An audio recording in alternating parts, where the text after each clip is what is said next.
Donc pour le FC Nantes, donc on va commencer un petit peu plus tôt en termes de chronologie avec l'année 2019-2020 avec la position donc tout simplement de 13e. Sur l'année 2020-2021, donc voilà, on est dans la zone rouge, 18e de la part de Nantes. 2021-2022, 9e, cette fois une meilleure année. 2022-2023, encore une fois, proche de la zone, enfin de la mauvaise zone, on va dire. Et on arrache à la 14e place avec 9 victoires, 6 nuls et 19 défaites sur l'année donc 2023-2024. Donc on voit évidemment la difficulté pour ce club avec une faible valorisation à 93 millions. Donc à tout simplement se maintenir ou en tout cas être assez régulier au niveau de ce positionnement. On voit vraiment que Nantes a des difficultés. Bon, il y a aussi des différentes problématiques externes. On aura l'occasion d'en reparler, mais c'est vrai que c'est une grosse difficulté hein, pour ce club historique d'être régulier.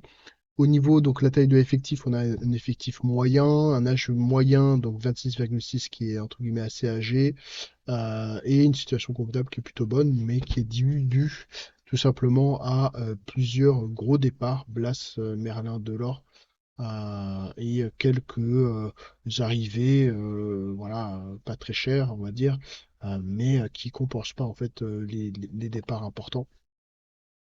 On a cette difficulté évidemment puisque que ce soit les instances, la DNCG, mais aussi les instances qui tout simplement refusent, enfin que les supporters se déplacent notamment sur Nantes. Donc c'est un vrai manque à gagner. Ils sont obligés donc évidemment de composer avec toutes ces problématiques pour pouvoir ben, essayer d'avancer, en tout cas de se maintenir en tant que club au plus haut niveau.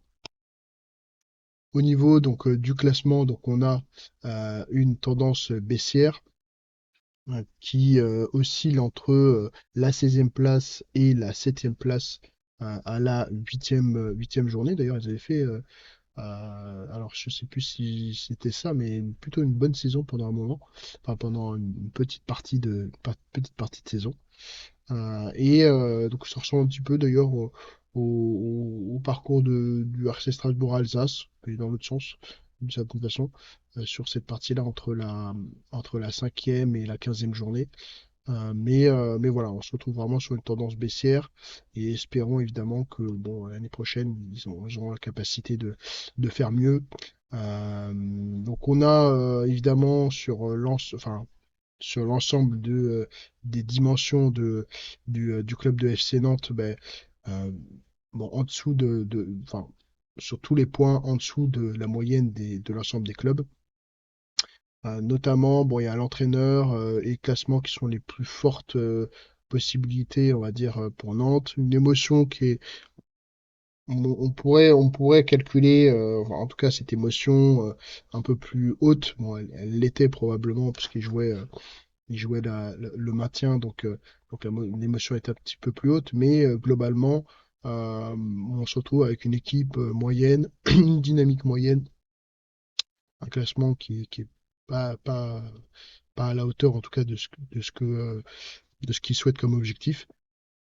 Donc voilà, donc on se demande si l'année prochaine, ben, ça va être possible pour Nantes de continuer ainsi avec des différentes décisions qui peuvent être externes au club.